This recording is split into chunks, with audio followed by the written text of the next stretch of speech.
वडेट्टीवार यांनी अवकाळीच्या मुद्द्यावर सरकारवर टीका केलेली आहे. तुमचं नेमकं काय?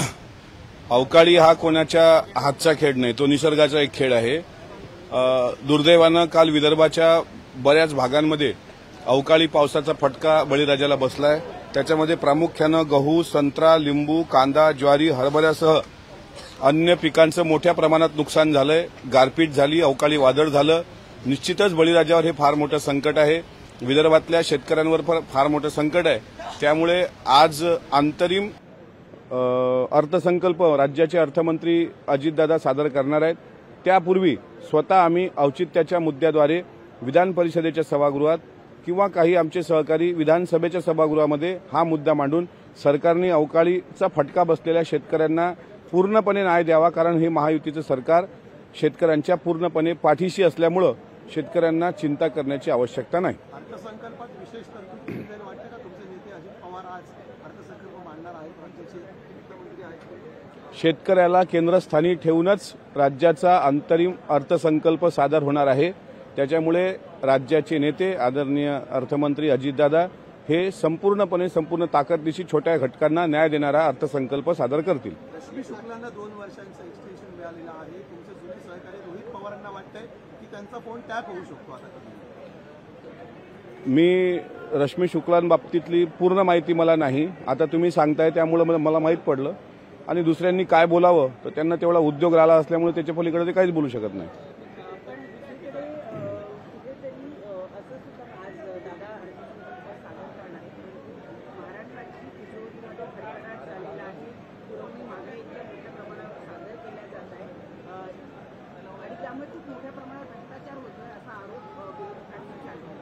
साहजिक आहे, विरोधकांना आरोपाशिवाय दुसऱ्या कुठल्या गोष्टी उरलेल्या नाहीत. मी अगोदरही सांगितलंय, तिजोरीत खळखळाट आहे की तिजोरी भरलेली आहे हे माझ्यापेक्षा जास्त अर्थमंत्री सांगू शकतात.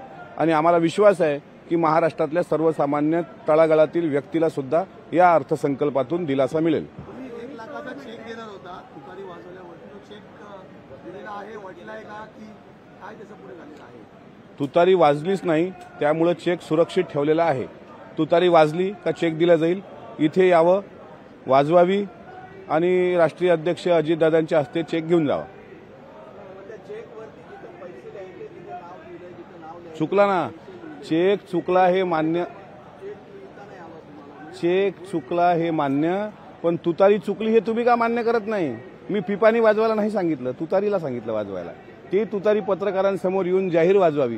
त्याच्यामुळे तुतारी वाजवा, घेऊन जा, राष्ट्रीय अध्यक्षांच्या हस्ते घेऊन जा, पण पक्ष कार्यालयात येऊन.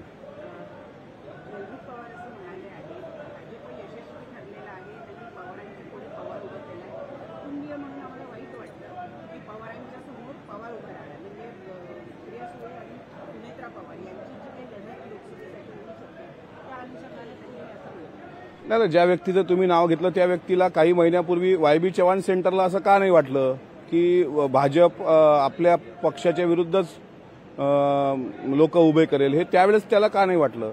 आता वाटून काय अर्थ आहे? भाजपसोबत जाण्याची, भाजपसोबत संसार थाटण्याची, भाजपसोबत जाऊन पालकमंत्री आणि राज्यमंत्रीपद घेण्याची मनीषा कोणाची होती? त्याच्यामुळे आपल्या सोयीचं तेवढं बोलायचं आणि बाकी आपण किती ग्रेट आहोत हे दाखवायचं. आतापर्यंत काय झोपा काढल्या का? मग ज्यावेळेस खरी गरज होती त्यावेळेस तर बोलता नाही आलं. त्याच्यामुळे आता बाण सुटलाय. आता त्याच्यावर बाष्कळ बळबळ आणि व्यर्थ बळबळी पलीकडं त्या व्यक्तीला काही उद्योग नाही. आणि सातत्यानं चमकोगिरी, स्टंटबाजी, पब्लिसिटी याच्या पलीकडे ती व्यक्ती कधी पळत नाही.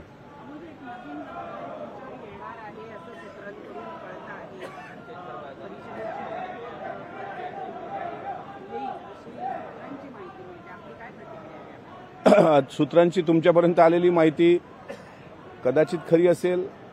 मला अजून त्याबद्दल अद्याप माहिती प्राप्त झालेली नाही.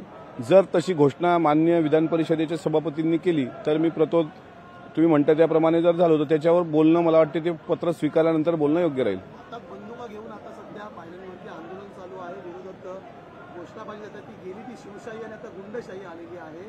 फडणवीसांचं कारतूस सरकार असंही कुठेतरी उपमुख्यमंत्र्यांवरती सरकारवर टीका केली जाते. विरोधी पक्षाला तेवढं करायला तर ते अधिवेशन जिवंत आहे हे दाखवण्याकरता तेवढं करावं लागतं.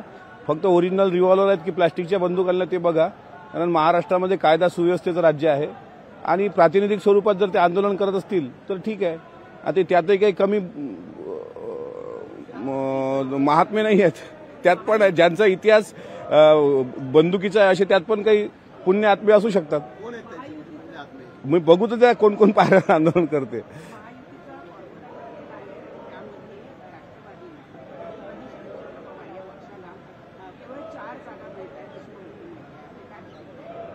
मला असं माहीत पडलं की स्वतः बाळासाहेब आंबेडकर त्यांच्यासोबत जाण्यास इच्छुक नाहीत.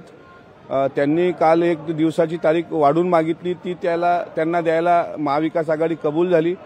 पण 4वर जर बोलवण होत असेल तर निश्चितच त्यांच्याकरता ही चिंतेची बाब आहे. पण मला असं वाटतं 4च्या बोलवणकरता जे आता अर्ध्या हळकुंडानं पिवळे झालेले नवीन नेते आहेत ते त्यावर काही बोलवण करून घेणार नाहीत आणि बार्गेनिंग करतील आणि महाविकास आघाडी परत फिसकडेल. त्यामुळे महायुतीमध्ये लढलेल्या सर्व जागा शेवटी आम्ही आमच्या पक्षाचं बघू. आमच्या 10 जागेच्या मागण्या आहेत, त्या मागण्या मान्य झाल्या पाहिजे यासाठी आमचा प्रयत्न आहे.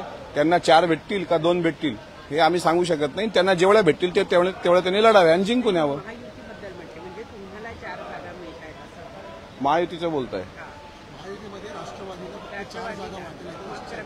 चर्चा आहे, मागणी आमची 10 जागेची आहे आणि आम्हाला विश्वास आहे की महायुती आमचं समाधान करेल. मागे मी बोललो महाविकास आघाडीबद्दल जर विचाराल किंवा त्यांना 4 जागा भेटतायत का, तर त्यामध्ये सध्या बाळासाहेब आंबेडकरच त्यांच्यासोबत जायला सकारात्मक नाही आहेत. ज्यावेळेस ते जातील त्यावेळेस समजावं की त्यांना. लोकशाही मराठी ऐका, पहा, जागरूक रहा.